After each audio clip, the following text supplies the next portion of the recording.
ईरानियात का इल्म हमें ये बताता है कि वो इदारे जिनको रियासत का सुतून समझा जाता है वो कभी छुट्टी पर नहीं जाते। मसलन आपने कभी ये नहीं सुना होगा कि पुलिस 3 माह की छुट्टियों पर चली गई, या डॉक्टर्स 3 माह के लिए काम रोक कर बैठ गए, या फिर ये सुना हो कि मुल्क के सदर, वजीर आजम या कोई मिनिस्टर 3 माह के लिए ऑफ पर चला जाए। हत्ता कि सेक्रेटरी, चीफ सेक्रेटरी या कमिश्नर भी 3 महीनों की छुट्टियों पर नहीं जाते। 3 माह की छुट्टी किसी भी रियासत में सिर्फ 2 किस्म के लोगों को मिलती है। एक स्कूल जाने वाले तालिब इल्म बच्चे जिनको गर्मियों की छुट्टियां कर दी जाती हैं, और दूसरा हामला खातून को डिलीवरी से 3 महीने पहले छुट्टी मिल जाती है।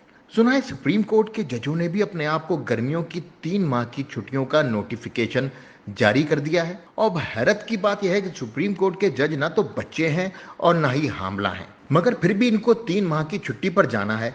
हालांकि 3 माह छोड़िए, इन्होंने तो पूरे साल कुछ डिलीवर नहीं करना होता। एक मकरूज मुल्क जिसमें सुप्रीम कोर्ट का एक जज माहाना तनख्वाह और मराद की मद में कम बेश 15 लाख रुपए वसूल करता है, कौन सी ऐसी मुशक्कत करता है कि उसे तनख्वाह और मराद समेत 3 महीने घर बैठकर आराम करने दिया जाए। तालीमी इदारों में गर्मियों की 2 से 2.5 माह छुट्टियां देने का मकसद तो समझ में आता है कि बच्चों को गर्मी की शिद्दत से बचाया जाए, लेकिन सुप्रीम कोर्ट और हाई कोर्ट के जज साहिबान एयर कंडीशनड घरों से एयर कंडीशन गाड़ियों में बैठकर एयर कंडीशनड अदालतों में बैठते हैं। पाकिस्तान में जेर अल्तवा मुकदमात की तादाद लाखों में है।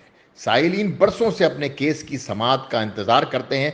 फरामी इंसाफ में पाकिस्तान को दुनिया में 118वें नंबर पर लाने वाले इन जज साहिबान से ना हुकूमत सवाल कर सकती है और ना अवाम। पहली बात तो आला अदलिया समेत जिलाई अदालतों के जज कोई जिस्मानी मुशक्कत नहीं करते कि इन्हें 3-3 महीने की छुट्टियां और छुट्टियों के दौरान लाखों रुपए माहाना कौमी खजाने से अदा किए जाएं। दूसरा, अगर सहल पसंदी की आदत नहीं जा सकती तो 3 माह की ये छुट्टियां बगैर तनख्वाह के होनी चाहिए। एक गरीब मकरूज मुल्क में जहां लोग भूख से खुदकुशियां कर रहे हैं, वहां ये अय्याशी नाकाबिले फहम है।